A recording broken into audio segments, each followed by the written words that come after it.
Welcome to FinStechs from Laura and Anthony. We've got a really interesting face-off for you today. Two brand new mid-range smartphones. They're hitting the scene pretty much at the same time. That's right. We're looking at the Google Pixel 9a and the Apple iPhone 16. Yeah, the Pixel 9a and the iPhone 16. Yeah. Exactly. And, these phones are both aiming for that sweet spot in the market. Good specs, but not quite flagship prices. Right. Drawing from their bigger siblings. Mm-hmm. And the reviewers, well, they seem to have reached a verdict already. Pretty clearly, actually. Oh, yeah. Yeah, the Pixel 9a is being called the definite winner here. Okay, now that's what makes this interesting. Two big players, head-to-head, and one seems to, well, really nailed it. Right. So let's dig into why. Why is the Pixel 9a coming out ahead? Maybe start with the screens, the displays. Good place to start. And yeah, the Pixel 9a seems to have a real advantage here. It's got a 6.3-inch Actua panel. Now, Actua, it's an OLED tech known for being really bright, good colors. And get this, it's reportedly the same display they put in last year's Pixel 9 and even the 9 Pro Fold. Whoa, really? On the A series? Yeah, so reviewers are saying it's like the best display ever on a Google A phone. And honestly, one of the best you can find under, say, $500. Super bright. Nice. Any downsides? Well, it uses Gorilla Glass 3 protection. That's maybe a little dated, but it's a minor thing. The viewing experience itself sounds, well, fantastic. Okay, sounds like a winner there. What's the iPhone 16 bringing to the table, display-wise? Well, this is where it feels a bit, Yeah. dated is the word. It's a 60 hertz OLED panel. Only 60 hertz. Yep. And no always on display either. That lower refresh rate just makes things feel less smooth compared to what you'd expect probably on the Pixel. Yeah, that's noticeable. Brightness is lower too. The nit rating isn't as high. It's not dim, apparently, but definitely not as bright as the Pixel. Okay. Apple does have a ceramic guard, which, feels nice and is tough, but overall, Pixel's screen seems just better. Right. A better screen, and we'll get to price later, but that's a big plus for Google already. Okay, what about personalization? Colors. Yeah, another area where the Pixel seems to just offer more fun, more personality.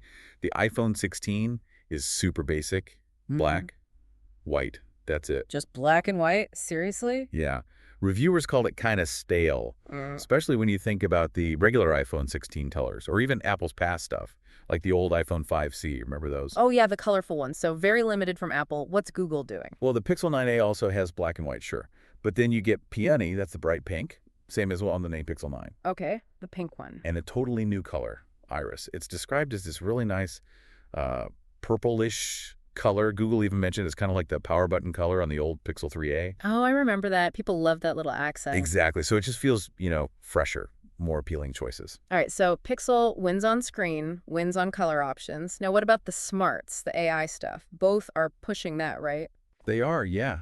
But how they're doing it right now feels quite different. Yeah. Apple's marketing for the 16 is heavy on Apple Intelligence. And it's got the powerful A18 chip to run it. Right. The hardware's there. But the big software features, like the next-gen Siri stuff, delayed. Ah. So you've got the engine, but not all the cool things it's supposed to do, at least not yet. Makes it feel a bit like vaporware. Promised, but not quite delivered. Okay. Potential, but not reality just yet. What about the Pixel 9a on the AI front? Google's approach feels more, well, present. Gemini's built right in. Okay. Now, there were some limitations, apparently, because of memory constraints. It doesn't get everything, like pixel screenshots or call notes, those more intensive features. Right. Some trimming for the A series. Makes sense. But you still get a lot. Recorder's there, Pixel Studio, the whole Magic Editor suite in Photos. It's a pretty comprehensive AI experience available right now. So while Apple's waiting on software, Google's AI stuff is mostly ready to go on the 9a. Seems that way, yeah. More usable AI out of the box. Okay, interesting. Let's switch gears to the cameras. Capturing photos, videos. What's the story there? This was another, frankly, kind of surprising move from Apple. The iPhone 16, just one single main camera sensor. One lens. No ultra-wide. Nope. No ultra-wide, no macro mode for close-ups. It feels like a real cutback, honestly. Restricts what you can shoot quite a bit. Wow. Yeah, in 2025, that feels limiting for new phone. What's the Pixel 9a pack? Google stuck with the dual lens setup. You get the main sensor and an ultra-wide. Ah, okay. So more versatility. Exactly. Now, the reviews suggest the ultra-wide isn't, breaking any records, but just having it is big plus. For sure. Different perspectives. Yeah. And another point, kind of a design thing, Google managed to do this without a big camera bump sticking out, which is nice. Yeah, less wobble on the table. So camera flexibility goes to Pixel 2. Okay, what about the long haul? Software support, how long will these phones last? Super important question. Longevity. Apple, historically, it's great here. You usually get, what, 5, 6, maybe 7 years of iOS updates. Right, they have a strong track record. They do, but they don't usually give you a specific guaranteed end date. It's more of a, we support them for a long time thing. Okay, so it's good, but a bit vague. Google's approach. Much more concrete. The Pixel 9a comes with a promise. 7 years. 7 years Yeah. of OS upgrades and security patches. Both. 7 full years. Right. And they've actually stated the end date. April 2032. April 2032. Wow.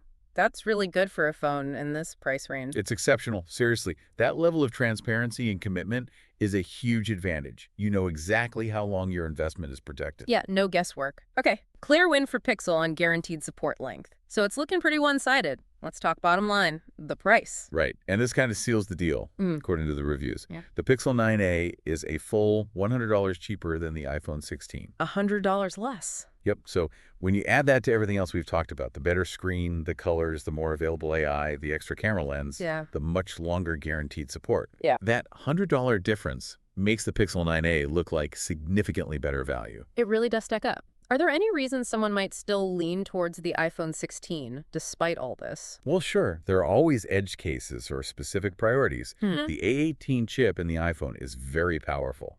So for hardcore mobile gaming, maybe it has an edge. Potentially, yeah. And maybe Apple's modem is more power efficient. Though, reviewers didn't seem to notice a real-world difference in battery life or signal. Okay. And then there's the big one, iMessage. If you're deep in the Apple ecosystem, that blue bubble pull is strong.